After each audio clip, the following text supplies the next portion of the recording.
This is Harsh Rules. I'm Ben Harsh, and today we're going to continue to learn to play Twilight Struggle. Twilight Struggle was released in 2005 by GMT Games and designed by Ananda Gupta and Jason Matthews. This game supports 2 players and takes from 2 to 3 hours to play. This is part 2 in the Twilight Struggle tutorial series. Part 1 gave an overview of the game and covered setup. Now in part 2, we're going to cover the phases of gameplay.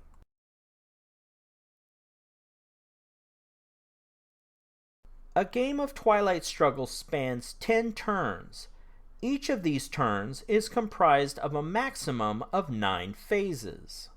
Each turn begins by improving the DEFCON status by 1. Since our tutorial takes place during the first turn, the DEFCON status remains at the maximum rating of 5. Next, in Phase 2, every player's hand is refilled to the maximum card limit. Once again, this is the beginning of the game, so each player has a full hand of cards. After that, in Phase 3, players will resolve the headline phase. Let's now pause and learn how this works.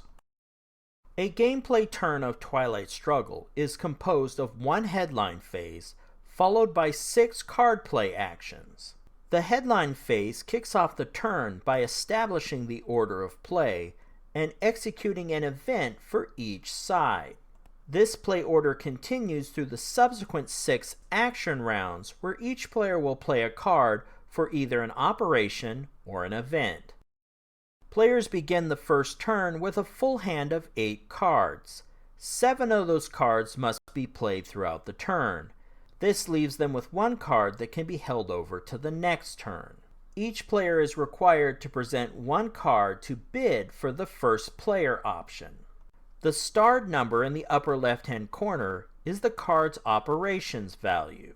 The highest value of the card played for the headline will go first. Each event will then be resolved starting with the first players. In this example, the USSR player selected decolonization as their headline card. This card has a total of 2 operations points. The US player put forward Romanian abdication as their headline card. This card has 1 operation point. As a result, the USSR player will go first during this turn. The decolonization event will be resolved, and then the Romanian abdication event by the US player. Once both events are resolved, it's time to proceed to the next game phase. At this point, players will proceed to Phase 4 and conduct their 6 action rounds.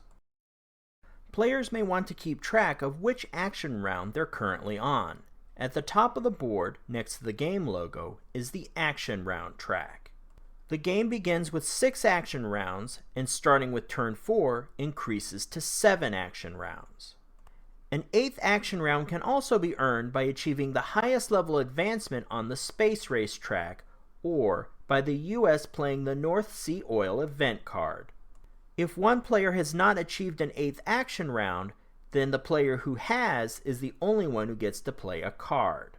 Players can even flip the marker over to indicate which side is actively playing, or as the rules call it, phasing.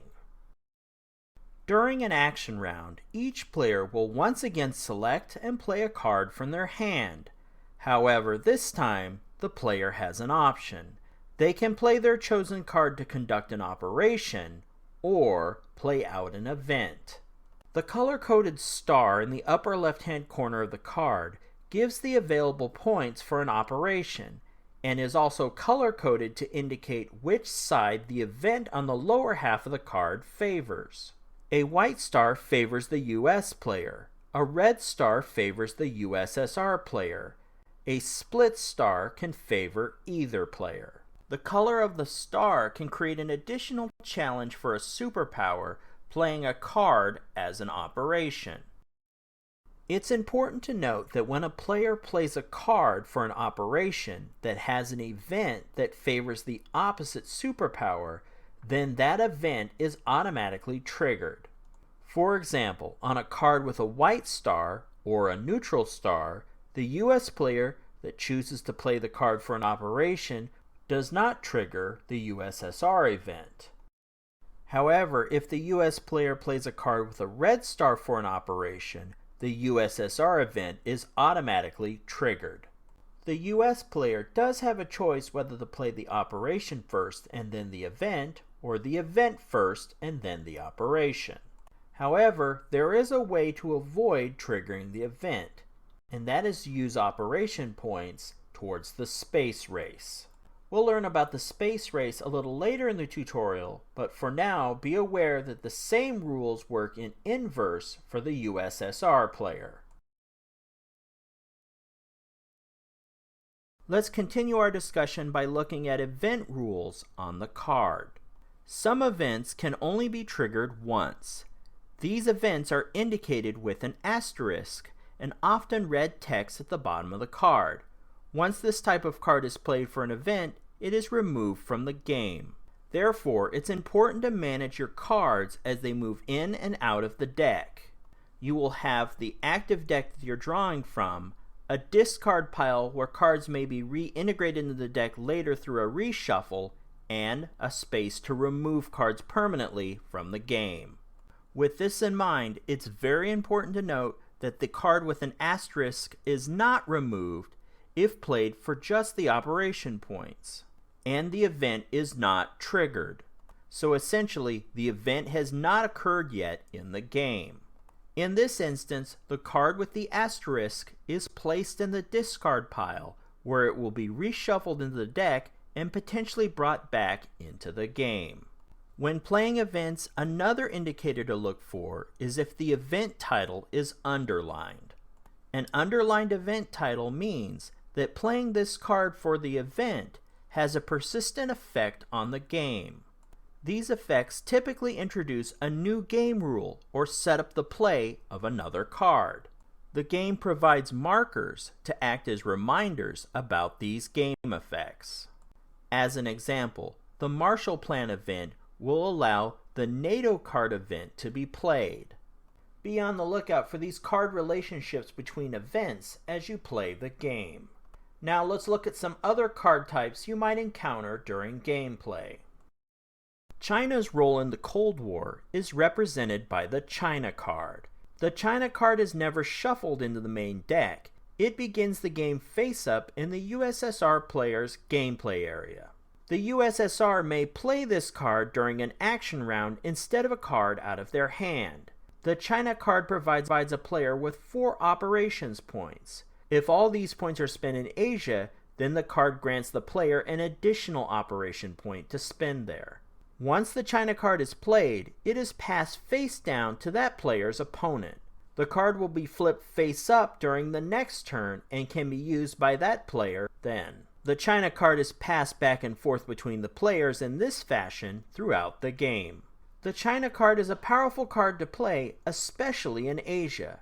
But be aware, the player holding the card at the end of turn 10 earns an additional victory point.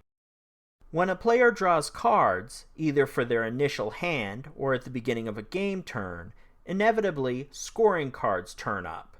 When a scoring card is played, both sides will add up victory points in the region specified by the card. The most important rule with scoring cards is that they must be played in the turn they're drawn. I repeat, these cards may not be held over to the next turn. If a player does not play a scoring card and tries to hold it over to the next turn, they lose the game. Now that I've hopefully made it emphatically clear these cards must be played, a great deal of strategy in this game is setting yourself up to maximize the benefits from this card. Let's take a look at all the opportunities for scoring cards.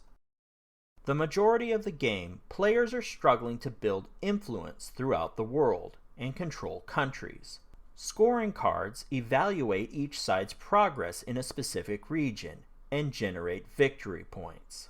There are a total of 7 scoring cards representing 6 regions and 1 sub-region in the game. Once the Southeast Asia scoring card is played, it is removed from the game. The 6 regular regional scoring cards will continue cycling throughout the deck, so you never know when they're going to pop up. When a scoring card is played, players score points in 3 consistent categories. Presence, which means a player controls one or more countries. Domination, the player with more countries and more battleground scores. And Control, the player with more countries and all battleground countries score.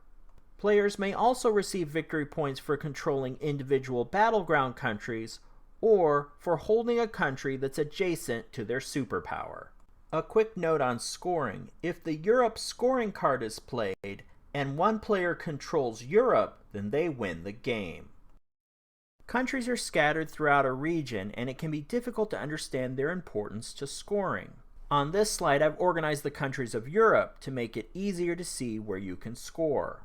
Europe is divided into East and West, represented by different shades of lavender. Austria and Finland are considered to exist in both the Eastern and Western European region. Now, regional boundaries matter for other things, but not so much for the scoring card. The important thing here is the number. Europe is comprised of 21 countries. 5 battleground countries, identified by a darker banner and a red stability number, and 16 normal countries with a lighter banner and a yellow stability number. There are 3 countries adjacent to the USSR. That means they're connected by the thick black line. I've marked these with Soviet flags. They're Poland, Finland, and Romania. There is one country adjacent to the US, Canada. I've marked this country with a US flag. Now, as for scoring, each side can score 3 victory points for presence as long as they control at least one country in the region. For domination and 7 victory points, one side must control more of the 5 battleground countries than their rival, and more of the 16 normal countries. For regional control, and in this case winning the game, a player needs to control all 5 battleground countries and more of the 16 normal countries. Finally, the Europe scoring card has 2 additional ways to earn victory points. 1 point for each battleground country controlled, so you have an opportunity for 5 points there. And a point per country controlled that is adjacent to an enemy superpower. As you can see by the flags, the US has 3 opportunities, with Poland, Finland, and Romania being adjacent to the USSR, and the USSR has 1 opportunity, with Canada, which is adjacent to the US. Victory points are tracked on a grid at the bottom of the game board. At the beginning of the game, the victory point marker is placed on the 0 space. As victory points are scored, the marker only represents the difference between what the US and the USSR have earned. For example, if the USSR earned 5 victory points and the US earned 2 victory points, then the victory point marker would be advanced to 2 in favor of the USSR. If either side can build up to 20 victory points in their favor, then they win the game. Now, you can probably begin to see all the ways you can score in Europe, or prevent an opponent from scoring. Keep those thoughts in mind as we close out this episode, and prepare yourself for the next episode where we will discuss the various operations a player can conduct to secure countries around the world. I hope you've enjoyed this second episode in our tutorial series for Twilight Struggle by GMT Games. In the next and final episode of this series, we will cover off on the various operations that can be conducted to secure countries around the world, as well as the cleanup process for finishing out a turn and preparing for the next turn. The next tutorial is just around the corner, so stay tuned. Questions about this game, requests for future Harsh Rules game tutorials, and constructive feedback are all greatly appreciated. Drop a line in the comments section. To be the first notified when this episode and any Harsh Rules episode is placed online, please subscribe to this channel. Until then, I'm Ben Harsh for Harsh Rules. Thank you so much for watching, and I'll see you on the next episode.